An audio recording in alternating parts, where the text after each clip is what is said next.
हिस्से की यानी अपने देश के नामों की बात करें तो स्रोतों के मुताबिक हमारे 4 प्रमुख ऐतिहासिक नाम रहे हैं। जैसे सबसे पहले आता है आर्यव्रत। हाँ, आर्यव्रत ये नाम असल में भारत में आकर बसने वाले आर्यों के नाम पर पड़ा था। जहाँ जहाँ उनका विस्तार हुआ उस पूरी भूमि को आर्यव्रत कहा जाने लगा। अच्छा, और इसके बाद जो दूसरा नाम है भारत, वो तो हम सब जानते ही हैं। इसके पीछे तो वो शक्तिशाली राजा भरत की कहानी है ना? बिल्कुल, आर्यों के ही एक बहुत ही प्रतापी और शक्तिशाली राजा थे भरत। उन्हीं के नाम पर इस पूरी भूमि को भारत कहा गया। ये नाम हमारी प्राचीन ताकत का एक तरह से प्रतीक है। और फिर आता है तीसरा नाम हिंदुस्तान। ये नाम सुनकर अक्सर ऐसा लगता है जैसे ये हमारा अपना दिया हुआ है, लेकिन ऐतिहासिक रूप से ऐसा नहीं है। हाँ, ये एक बहुत ही दिलचस्प तथ्य है। हिंदुस्तान नाम असल में हमें ईरानियों ने या कह लें कि पारसियों ने दिया था। पारसियों ने? पर क्यों? मतलब हिंदुस्तान क्यों कहा उन्होंने? क्योंकि जब वो लोग व्यापार के लिए इस तरफ आए तो उनके लिए सबसे बड़ी पहचान थी सिंधु नदी, लेकिन उनकी भाषा में एक उच्चारण का फर्क था। वो स का उच्चारण अक्सर ह की तरह करते थे। ओहो, मतलब सिंधु बन गया हिंदू? एकदम सही पकड़ा आपने। तो सिंधु से हिंदू बन गया और उस नदी के पार रहने वाले लोगों की इस विशाल जमीन को उन्होंने हिंदुस्तान कहना शुरू कर दिया। क्या बात है! मतलब सिर्फ एक उच्चारण के फर्क ने हमें हमारी इतनी बड़ी पहचान दे दी। और एक चौथा नाम भी है जो अक्सर पुराणों में पढ़ने को मिलता है, जम्बू द्वीप। और यहाँ विशेषज्ञ के तौर पर मैं एक बहुत ही महत्वपूर्ण तथ्य पर प्रकाश डालना चाहूंगी।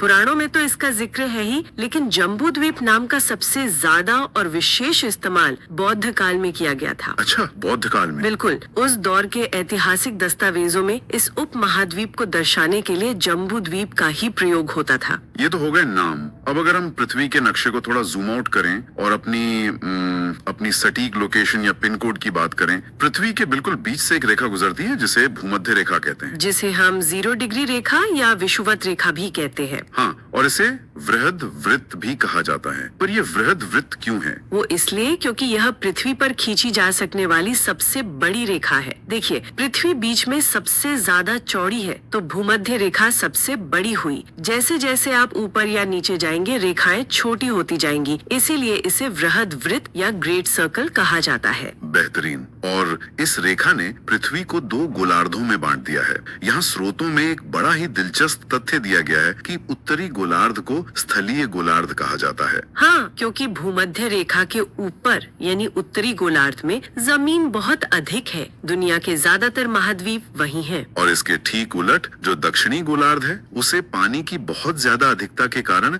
जलीय गोलार्ध कहा जाता है। बिल्कुल, वहाँ महासागरों का फैलाव इतना ज्यादा है कि जमीन पानी के मुकाबले बहुत कम है। तो इस स्थलीय और जलीय बंटवारे के बीच भारत की सटीक स्थिति क्या है? हम पूरी तरह से भूमध्य रेखा के उत्तर में हैं। और अगर एकदम सटीक दिशा की बात करें तो भारत उत्तर पूर्वी गोलार्ध में स्थित है। उत्तर पूर्वी गोलार्ध, ठीक है। इसी लोकेशन से जुड़ी एक और रेखा है जिसका प्रभाव बहुत गहरा है, कर्क रेखा, जो भारत के ठीक बीच से होकर गुजरती है। हाँ, और ये सिर्फ एक रेखा नहीं है, ये हमारी जलवायु को तय करने वाला बहुत बड़ा फैक्टर है। वो कैसे? मतलब एक रेखा जलवायु कैसे तय कर रही है? क्योंकि कर्क रेखा भारत के बीच से गुजरकर हमारे ऊपरी हिस्से को उपोष्ण कटिबंध में डाल देती है, जहां आपको सर्दियों में कड़ाके की ठंड देखने को मिलती है। और जो रेखा के नीचे का हिस्सा है वो उष्ण कटिबंध में आता है। अच्छा, मतलब दक्षिण भारत का जो गर्म और नमी वाला मौसम है वो इसी वजह से? एकदम सही। इसी एक रेखा की वजह से भारत को एक इतनी अनूठी जलवायु संरचना मिलती है। कमाल की बात है। तो अब अगर हम अपने भौगोलिक आकार की बात करें, भारत का जो आकार है वो चतुष्कोणीय है और वर्तमान में इसे चलाने के लिए हमारे पास 28 राज्य और 8 केंद्र शासित प्रदेश हैं। और अगर हम क्षेत्रफल के आंकड़ों पर गौर करें तो भारत का कुल क्षेत्रफल 32,87,263 वर्ग किलोमीटर है,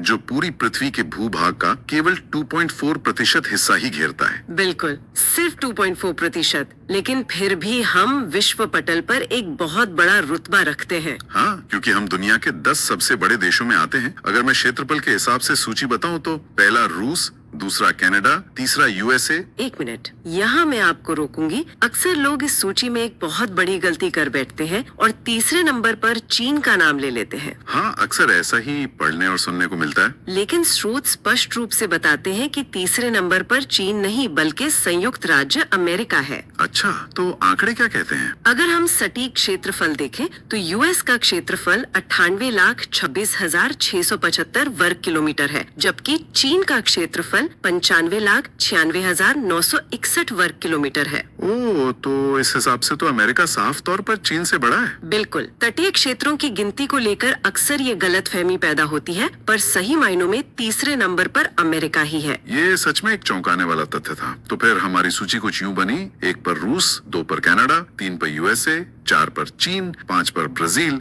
6 पर ऑस्ट्रेलिया और 7वें नंबर पर हमारा भारत। और इसके आगे 8वें पर अर्जेंटीना, 9वें पर कजाकिस्तान और 10वें नंबर पर अल्जीरिया आता है। तो विश्व पटल पर हम 7वें सबसे बड़े देश हैं। अब अगर हम इस विशाल भारत के भीतर के आंकड़ों पर नजर डालें तो वहाँ भी कुछ बहुत ही चौंकाने वाले कंट्रास्ट हैं। हाँ, राज्यों और जिलों के स्तर पर। बिल्कुल। अगर हम सबसे बड़े राज्यों की बात करें तो राजस्थान, मध्य प्रदेश, महाराष्ट्र, उत्तर प्रदेश और गुजरात जैसे बड़े बड़े राज्य हैं। और अगर सबसे छोटे राज्यों की तरफ देखें तो सिक्किम, त्रिपुरा, नागालैंड, मिजोरम आते हैं। लेकिन इन सब में सबसे छोटा राज्य है गोवा। और ये बात सिर्फ राज्यों तक सीमित नहीं है। अगर हम जिलों की बात करें तो भारत के 5 सबसे बड़े जिलों में गुजरात का कच्छ, लद्दाख का लेह और राजस्थान के जैसलमेर, बीकानेर और बाड़मेर शामिल हैं। और इनमें सबसे दिलचस्प मुकाबला कच्छ और लेह के बीच होता है। हाँ, अक्सर लोगों को लगता है कि लेह सबसे बड़ा जिला है। कच्छ का क्षेत्रफल 45,674 वर्ग किलोमीटर है और लेह का क्षेत्रफल 45,110 वर्ग किलोमीटर है। मतलब सिर्फ कुछ 100 वर्ग किलोमीटर के फर्क से कच्छ बाजी मार लेता है और भारत का सबसे बड़ा जिला बन जाता है।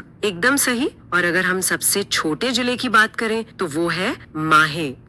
और इसी नाम के साथ हम उस रहस्य पर पहुंच गए हैं जिसे पुडुचेरी का रहस्य कहा जाता है। पुडुचेरी के 4 जिले 3 अलग अलग राज्यों में स्थित हैं। हाँ, ये भौगोलिक और प्रशासनिक दृष्टिकोण से भारत का सबसे अनूठा हिस्सा है। एक ही केंद्र शासित प्रदेश पर उसके जिले बिखरे हुए हैं। तो ये जिले कहाँ फैले हैं? देखिए, इसका यनम जिला आंध्र प्रदेश के भीतर स्थित है। पुडुचेरी और कराईकल जिले तमिलनाडु में स्थित है और सबसे छोटा जिला माहे केरल में स्थित है। ये तो सच में किसी पहेली जैसा लगता है। बिल्कुल। और ये सब हमारे ऐतिहासिक और औपनिवेशिक अतीत का परिणाम है जिसने इस अनोखे प्रशासनिक विभाजन को जन्म दिया। शुरुआत करते हैं भारत के उस हिस्से से जो शायद सबसे ज्यादा खूबसूरत है, लेकिन नक्शे पर याद रखने के मामले में उतना ही कंफ्यूजिंग भी लगता है। मेरा मतलब है हमारा उत्तर पूर्व यानी नॉर्थ ईस्ट। हाँ, नॉर्थ ईस्ट का भूगोल काफी पेचीदा लगता है लोगों को। बिल्कुल। और इसे अक्सर 7 सिस्टर्स या 7 बहनें कहा जाता है।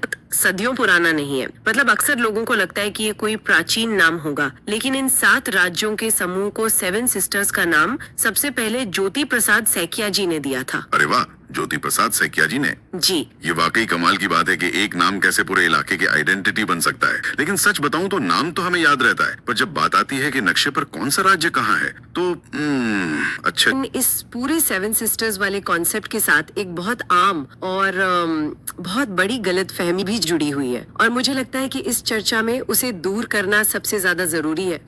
आप सिक्किम की बात कर रही है ना? हाँ, बिल्कुल। सच कहूँ तो मुझे भी लंबे समय तक यही लगता था कि सिक्किम इन्हीं 7 बहनों का हिस्सा है। और ये एक बहुत ही कॉमन कंफ्यूजन है। अक्सर जब लोग भारत के उत्तर पूर्व का नक्शा देखते हैं तो उन्हें लगता है कि सिक्किम भी स्वाभाविक रूप से इन 7 सिस्टर्स में शामिल होगा। हाँ, क्योंकि वो भी तो वही है ना। वही तो, लेकिन भौगोलिक रूप से सिक्किम इन 7 बहनों का हिस्सा नहीं है। अब अगर हम इन 7 राज्यों को नक्शे पे विजुअलाइज करने की कोशिश करें तो हमारे आर्टिकल्स में एक बहुत ही विजुअल पॉइंट दिया गया है, असम का आकार। हाँ, असम का शेप काफी खास है। अगर हम नक्शे को ध्यान से देखें तो असम काफी हद तक अंग्रेजी के कैपिटल लेटर टी जैसा दिखाई देता है। बिल्कुल सही। और ये टी आकार का असम सिर्फ एक राज्य नहीं है, बल्कि ये पूरे उत्तर पूर्व के लिए एक एंकर या कह लें कि एक मुख्य आधार की तरह काम करता है। ये उस पूरे इलाके के बीचों बीच फैला हुआ है। और अगर हम इसी असम वाली टी को अपना बेस स्लाइस मान लें और इसके बिल्कुल दाईं तरफ यानी पूरब की ओर नजर डालें तो राज्यों का एक बहुत ही सुंदर और स्पष्ट क्रम बनता है जो सीधे उत्तर से दक्षिण की तरफ जाता है। एकदम सही विजुअलाइजेशन है ये। सबसे ऊपर जहाँ से सूरज सबसे पहले निकलता है वो है अरुणाचल प्रदेश, उसके ठीक नीचे आता है नागालैंड, फिर आता है मणिपुर और एकदम नीचे की तरफ है मिजोरम। इस क्रम को इसी तरह ऊपर से नीचे याद रखना सबसे बेहतरीन तरीका है। अरुणाचल, नागालैंड, मणिपुर और फिर मिजोरम।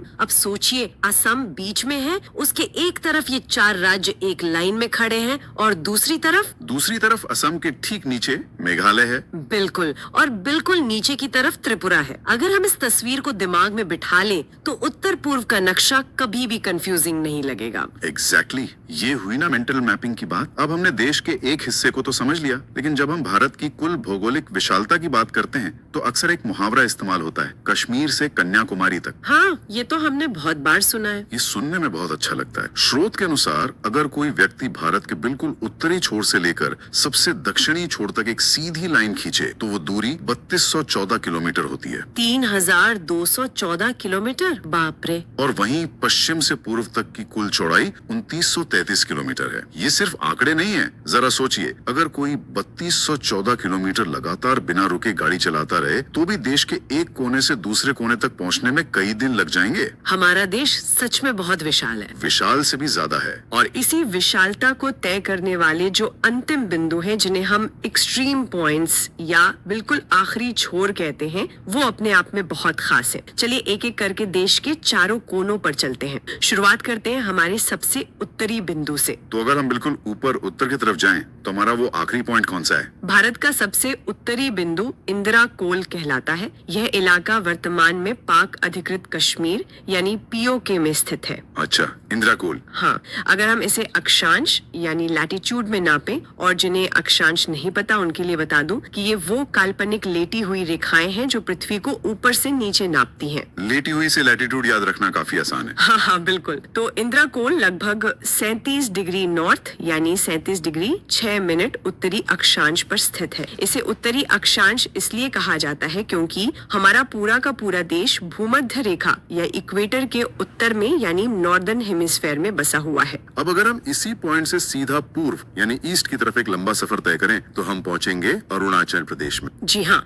और अरुणाचल प्रदेश में स्थित है भारत का सबसे पूर्वी बिंदु, जिसका नाम है किबिथु। किबिथु। अगर आप नक्शे पर बिल्कुल दाईं तरफ जाएं, लगभग 97 डिग्री ईस्ट यानी 97 डिग्री 25 मिनट पूर्वी देशांतर पर, तो आपको किबिथु मिलेगा। देशांतर यानी लॉन्गिट्यूड, जो पृथ्वी पर खड़ी रेखाएं होती हैं। और किबिथु ही वो जगह है ना जहाँ भारत में सबसे पहले सूर्योदय होता है? एकदम सही। जब गुजरात में लोग गहरी नींद में सो रहे होते हैं, तब किबिथु में सुबह की किरणें आ चुकी होती हैं। ये बात मुझे हमेशा से बहुत फैसिनेटिंग लगती है। एक ही देश में समय और सूरज का ऐसा खेल। और चूंकि आपने गुजरात का जिक्र किया ही है, तो चलिए अब बिल्कुल विपरीत दिशा में यानी पश्चिम की तरफ चलते हैं। भारत का सबसे पश्चिमी बिंदु गुजरात में ही है, जिसे गुहार मोती कहा जाता है। गुहार मोती। हाँ, ये लगभग 68 डिग्री ईस्ट यानी 68 डिग्री 7 मिनट पूर्वी देशांतर पर स्थित है। और इन्हीं दोनों पॉइंट्स किबिथु और गुहार मोती के बीच की वो 2933 किलोमीटर की चौड़ाई है, जिसकी हम अभी बात कर रहे थे। हमने उत्तर देख लिया, पूर्व देख लिया और पश्चिम भी देख लिया जी। लेकिन भारत के भूगोल का जो सबसे बड़ा प्लॉट ट्विस्ट है ना, वो दक्षिण में है। ओ बिल्कुल, ये वो जगह है जहाँ सबसे ज्यादा लोग गलती करते हैं। जब भी भारत के सबसे दक्षिणी बिंदु की बात आती है तो जुबान पर सबसे पहला नाम कन्याकुमारी ही आता है। और ऐसा होना स्वाभाविक भी है, क्योंकि अगर हम सिर्फ भारत की मुख्य भूमि यानी मेनलैंड इंडिया की बात करें तो कन्याकुमारी ही हमारा सबसे दक्षिणी बिंदु है। ये तमिलनाडु में है और इसे कैप कोमोरिन भी कहा जाता है। कन्याकुमारी भूमध्य रेखा के काफी करीब लगभग 8 डिग्री नॉर्थ यानी 8 डिग्री 4 मिनट उत्तरी अक्षांश पर स्थित है। अगर हम पूरी भारतीय भौगोलिक सीमा की बात करें जिसमें हमारे द्वीप भी शामिल हों, तो कन्याकुमारी हमारा आखिरी छोर नहीं है। बिल्कुल नहीं, हमारी सीमाएं मुख्य भूमि से कहीं आगे तक जाती हैं। बंगाल की खाड़ी में हमारे पास अंडमान और निकोबार द्वीप समूह है। और क्या आपको अंदाजा है कि इस द्वीप समूह में कुल मिलाकर कितने द्वीप हैं? मुझे लगता है कुछ 100 होंगे शायद। इसमें कुल 572 छोटे बड़े द्वीप हैं। 572 द्वीप, ये तो एक अलग ही दुनिया है। बिल्कुल, ये संख्या ही अपने आप में बहुत बड़ी है। और इसी विशाल द्वीप समूह का जो सबसे निचला हिस्सा है, जिसे ग्रेट निकोबार निकोबार द्वीप कहा जाता है। वहीं पर मौजूद है संपूर्ण भारत का वास्तविक सबसे दक्षिणी बिंदु, जिसे हम इंदिरा पॉइंट कहते हैं। एग्जैक्टली इंदिरा पॉइंट मुख्य भूमि वाले कन्याकुमारी से भी और अधिक दक्षिण में है। ये लगभग 6 डिग्री नॉर्थ यानी 6 डिग्री 4 मिनट उत्तरी अक्षांश पर है। मतलब ये भूमध्य रेखा के और भी ज्यादा करीब है। हाँ, 8 डिग्री से 6 डिग्री पे आ गए हम। बिल्कुल। और इस इंदिरा पॉइंट का इतिहास भी बहुत दिलचस्प रहा है। समय समय पर इसके कई नाम रहे हैं। ऐतिहासिक रूप से इसे पार्सन पॉइंट, पिग्मेलियन पॉइंट और लाहे चिंग जैसे नामों से भी जाना जाता था। लाहे चिंग, ये अलग अलग नाम बताते हैं कि इस छोटी सी जगह का कितना रणनीतिक और ऐतिहासिक महत्व रहा होगा। लेकिन इंदिरा पॉइंट के साथ सिर्फ इतिहास ही नहीं, बल्कि एक बहुत ही दुखद और खौफनाक घटना भी जुड़ी हुई है, जिसका जिक्र हमारे आर्टिकल्स में काफी प्रमुखता से किया गया है। हाँ, उस 2004 की भयंकर सुनामी का समय था। बिल्कुल। उस सुनामी की लहरें इतनी विनाशकारी थीं कि भारत का ये सबसे दक्षिणी बिंदु इंदिरा पॉइंट पूरी तरह से समुद्र के पानी में डूब गया था। खैर, भारत की इन बाहरी सीमाओं, हमारे चारों कोनों और उनकी कहानियों को समझने के बाद अब अगर हम भारत के बिल्कुल बीचों बीच नजर डालें तो एक और बहुत ही महत्वपूर्ण भौगोलिक रेखा हमारी प्रतीक्षा कर रही है। आप बात कर रही हैं कर्क रेखा की, जिसे अंग्रेजी में ट्रॉपिक ऑफ कैंसर कहा जाता है। बिल्कुल, हमने थोड़ी देर पहले अक्षांशों की बात की थी। पृथ्वी के बिल्कुल बीच से गुजरने वाली भूमध्य रेखा के उत्तर में 23.5 डिग्री पर स्थित एक काल्पनिक रेखा है कर्क रेखा। 23.5 डिग्री नॉर्थ। हाँ, वैसे तो ये रेखा पूरी दुनिया का चक्कर लगाती है, लेकिन भारत के लिए ये बहुत खास है क्योंकि ये हमारे देश को लगभग 2 बराबर भौगोलिक हिस्सों में बांटती है। और इसका 2 हिस्सों में बांटना सिर्फ नक्शे पर लकीर खींचना नहीं है, इसका सीधा असर हमारे मौसम और हमारी जलवायु पर पड़ता है। वो कैसे, जरा समझाइए। इस रेखा के नीचे का जो आधा भारत है वो ट्रॉपिकल या उष्णकटिबंधीय है, जहाँ मौसम काफी गर्म और उमस भरा रहता है, और इसके ऊपर का जो आधा भारत है वो सब ट्रॉपिकल यानी उपोष्ण कटिबंधीय है, जहाँ हमें कड़ाके की सर्दियां भी देखने को मिलती हैं। ये रेखा भारत के पश्चिम से लेकर पूर्व तक एक पूरा सफर तय करती है। और ये सफर कुल 8 राज्यों से होकर